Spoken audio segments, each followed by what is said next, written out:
Latest track of the storm. Okay, the latest track is still going to keep this in a northerly direction. It's just moving really slow, and we've been talking about those power outages and a lot about the storm surge and the rain, but I haven't shown you the wind component. It is still very much a threat.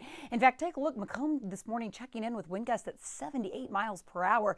That's actually over a Cat 1 hurricane status, even though it's downgraded to a tropical storm. So again, the wind field here, especially on the northeast quadrant, here's the center of circulation right in between that Louisiana-Mississippi line, and we're still picking up those wind gusts at 78 miles per hour. Look at New Orleans, still this morning at 59.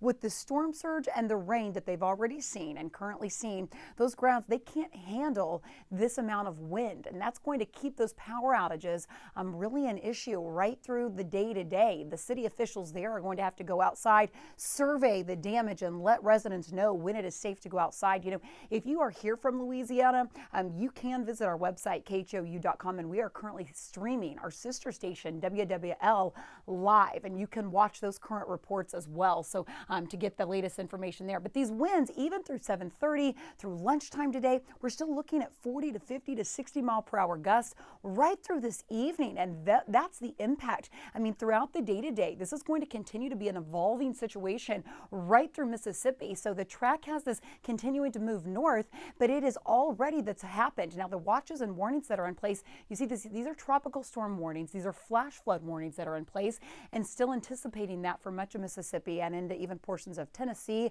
as it's expected to move northward. That's an area that doesn't need any more rain as well, and continuing to push in that northeast direction.